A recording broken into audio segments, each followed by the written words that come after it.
Hello everybody, CW here.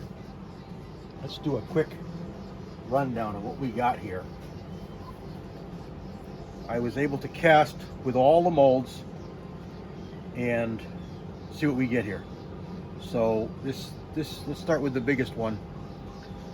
This is this 476-400. Oops, let me get my shadow out of here. Let me zoom in for you. And I only cast up just a few just to see what we get, you know, what the bullet looks like. I'm not going to stock any of these, you know, keep them on the shelf. There's no reason to waste the lead, but it's a good looking bullet. Again, this is like literally probably the 15th or 20th bullet, so it's not bad for an unseasoned mold from Lee to produce a bullet like this so quickly. No sags, no drips. It's filled out pretty good. I wouldn't say it's 100% filled out. There's still a little bit rounded edges, but it's enough to give me an idea of what the bullet's going to look like and, you know, what I'm going to have on hand.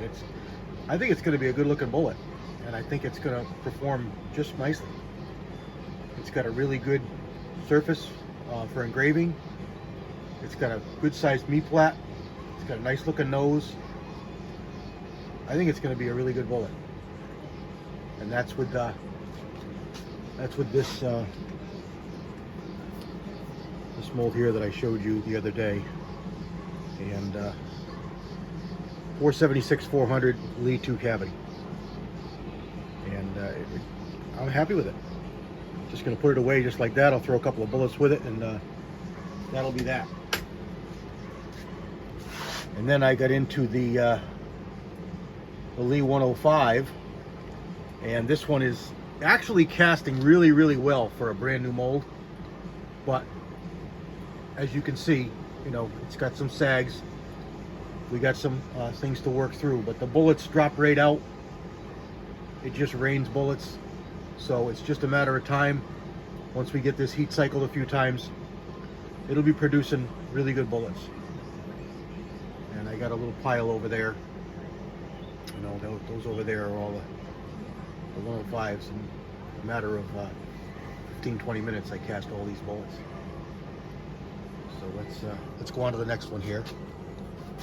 This one here is the RCBS mold that Ricky lent us, and it is a 115 grain, designed for the 30 carbine. So my buddy Denny's going to be getting the first batch of these. I got to talk to him. I'm pretty sure he's got gas checks, so I'll just cast them and powder coat them for him and send them off to him, because he just bought himself a new 30 carbine. But that's a darn good looking bullet. And I knew this was a seasoned, you know, established mold, so I expect no less. And the bullets drop right out. They look beautiful.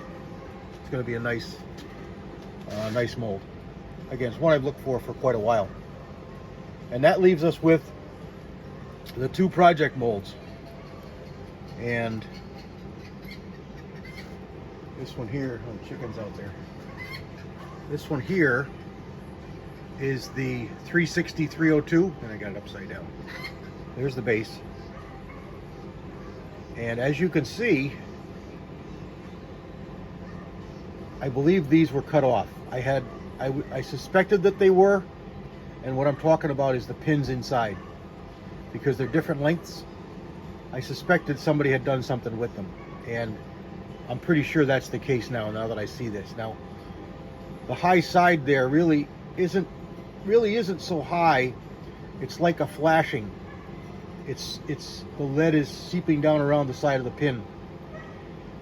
So the pin is not dead flat, and that tells me that probably somebody cut it and rounded it with a file or something, and it needs to be sharper so that it closes off the cavity and you get a better looking bullet. But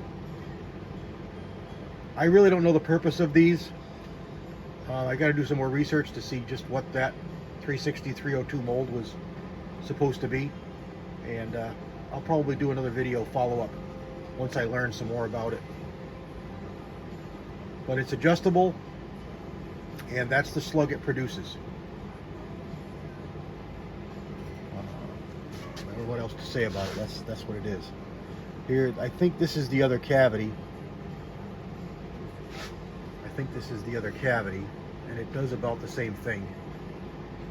That's not completely filled out properly. Again, the mold was up to temperature, but not, well, actually it wasn't up to temperature, was it? You can see how round those shoulders are, so. But I just wanted representation. So I'm gonna do another part of this video that I'll put on Rumble, where I'll show the casting. This is just gonna be to show you the molds, the bullets rather. And then we've got the mold that's labeled 358-404, and it's got more corrosion in the cavities than I thought it did. You can see the surface of the bullet. So time will tell what that's going to do. It's a nose pour, so there's the sprue hole, and it's a bevel base, and there's a bevel base.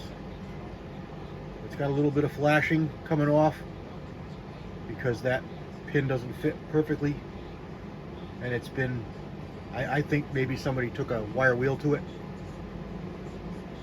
and all those things are okay for the outsides of the mold.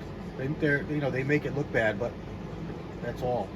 But when you take a wire wheel to the inside, you just destroy a mold. It no longer seals. And you can see a mark there on the seam, and you can see all the pock marks throughout. So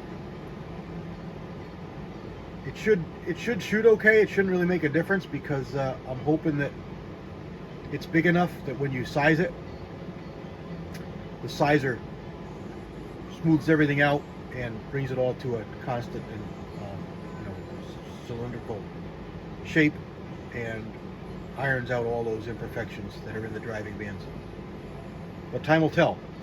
I didn't buy it to shoot a lot with it. I bought it pretty much because it was a unique mold that you don't see anymore, and it's old, and that's kind of what I like. And being a one cavity, they're all the same. But it produced a nice bevel base bullet. I'm sorry, I keep calling it bevel base. It's a hollow base bullet, which is designed to seal the bore a little better. It comes from black powder days, so this will be a better light bullet, light loading bullet. But I will load some, I will shoot some, just to say that I did.